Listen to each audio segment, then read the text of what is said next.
Hi, my name is Taylor and my speech is titled The Boat. Have you ever been on a boat, or maybe you've seen a boat set sail and wish you could be on it? Or maybe you've witnessed rough seas and calm seas. With all of this in mind, picture this. You're setting sail on a boat. You're just a passenger, you're not a captain. You don't have any control over your boat ride or where it will go or what it will do. And this might make your mind race with the possibilities of what ifs and what might happen. Or you might even be excited about the newfound possibilities and what might happen. Although we all might have pictured something a little bit different, we can all agree at the end of the day we want a smooth and steady boat ride. My life can easily be compared to a boat that sometimes I have no control over.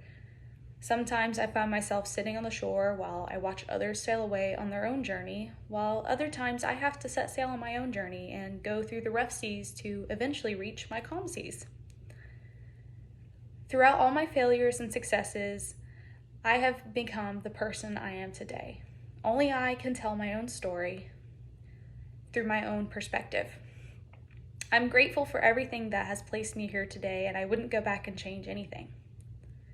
Throughout this presentation, I will explore the following topics: how my journey differed from that of my friends in high school, the failures and successes I endured through college, and my final calm seas that I reached. The old saying that friends come and go is a really harsh reality to face, especially as a young high school student. Sometimes I have to watch my friends sail away and go on their own journey. Growing up, ADHD affected me horribly. ADHD is a disorder that causes a person to move around frequently, to have zero focus, no motivation, and it creates a really stressful environment for somebody in school. Due to my lack of focus, it caused both my parents' stress and me stress. This created a perfect storm in the environment. It created a lot of stress and a very unhappy home. I often found myself unmotivated and unfocused and not really wanting to do any type of schoolwork. My friends in high school all had these major plans. They all were accepted into universities and they had high aspirations, whereas I felt like a floppy fish with no plan and no direction. My lack of focus in school led me to not being accepted into my dream college, ECU. I was really devastated when I found out I didn't get in, but I wasn't surprised, but nonetheless still devastated. I watched all of my friends move away where I had nothing to show for myself, and I quickly realized I need to reassess, reevaluate, and figure out my next step. Although I was accepted into UNCP, I still found myself extremely unhappy. I attempted to study pre-med at University of North Carolina at Pembroke, and I gave it my best shot. But at the same time, I was still a very young adult. I was only 18, I was struggling with ADHD and newfound immaturity that you find at a university. This moves me to my main point. Although we all wish for calm seas, rough seas can hit us when we least expect it. All of those attributes created a perfect storm for me, and I quickly realized I was unhappy. So I reassessed again and moved back home to attempt to study nursing at Wake Tech. I gave it my best shot again for another year, but I still was unhappy. I was unmotivated, and I didn't want to study anything. I often felt very discouraged because I compared my academic successes to that of my peers I graduated high school with.